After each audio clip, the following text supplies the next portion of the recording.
Sweden's third-largest city, Malmö, sits just across the water from Copenhagen, Denmark. To visitors, Malmö seems quiet, nice, maybe a little boring.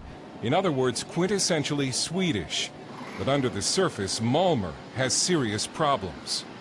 On Saturday, when Israel played Sweden in a Davis Cup tennis match in Malmö, an estimated 6,000 leftists, Arabs, Muslims, and anarchists protested the Israeli presence in the city, and many attacked police. Almost no fans were allowed inside to watch the tennis series because authorities feared disruptions or violence. Massive immigration has made Malmö today 1/4 Muslim and stands to transform it into a Muslim-majority city within just a few decades. One of the most popular baby names is not Sven, but Mohammed. Pork has been taken off some school menus. Want to learn to drive? Here's Malmö's own Jihad Driving School. And despite Malmö's usually placid appearance, this experiment in multiculturalism has not gone well. This is the Rosengård area of Malmö, a housing project where the radicalization and crime have exploded, and fire and emergency workers will no longer enter without police protection. Immigrant unemployment in Rosengård is reported to be 70%. An immigrant-fueled crime wave affects 1 of every 3 Malmö families each year. The number of rapes has tripled in 20 years. And the crime wave has only accelerated a Swedish version of white flight from the city. Malmö has been so accommodating toward immigrant Muslims that a local Muslim politician and imam has even declared that the best Islamic state is Sweden. But don't ask Malmö's Jews to give the city the same glowing assessment. Jews who dare walk the streets wearing their yarmulkes risk being beaten up. And it's true. Jews cannot walk in the streets of Malmö and show that they're Jews. Lars Hedegaard lives across the water from Malmö in Copenhagen, where he was a columnist for one of Denmark's largest newspapers. He says peaceful pro-Israeli demonstrations in Malmö, like the ones during the Gaza war earlier this year, were met with rocks, bottles, and pipe bombs from Arabs and leftists. I was there for a demonstration, a pro-Israeli demonstration with about 400 or 500 people, Jews, non-Jews, and I came over to cover it. The police allowed these, say, 100 Palestinians and Arabs to shout and threaten and throw bombs and rockets at us.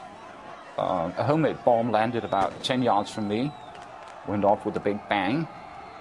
And I thought, well, now the police, of course, is going to jump these guys, get them out of the way. They didn't.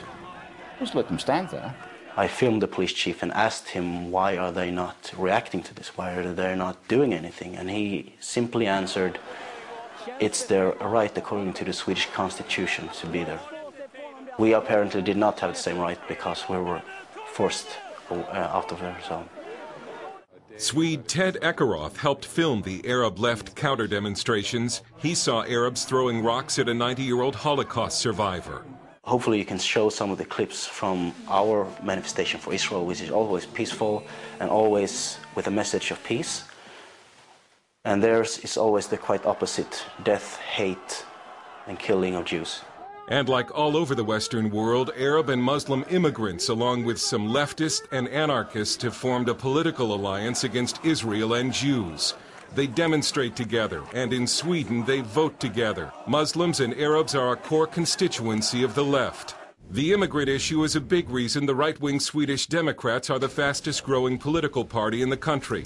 Matthias Carlsson is the Swedish Democrats' press secretary. In many parts of Sweden, people are, as I said, fed up and they're being pushed too far and they want to make a stand. But the Swedish Democrats, who stand for traditional Christian values and limits on immigration, have been stigmatized by the Swedish media as fascist and bigoted. The media has tried to portray us as extremists, racists. We're almost inhuman.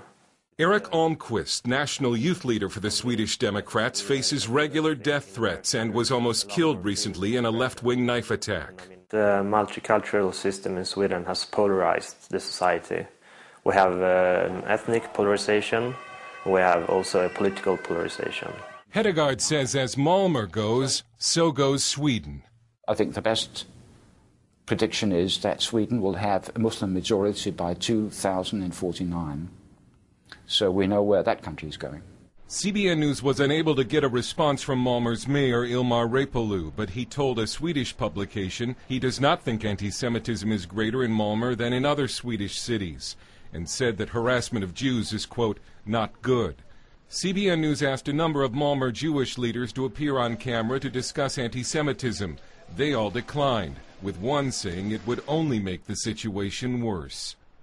Dale Hurd, CBN News in Malmö, Sweden.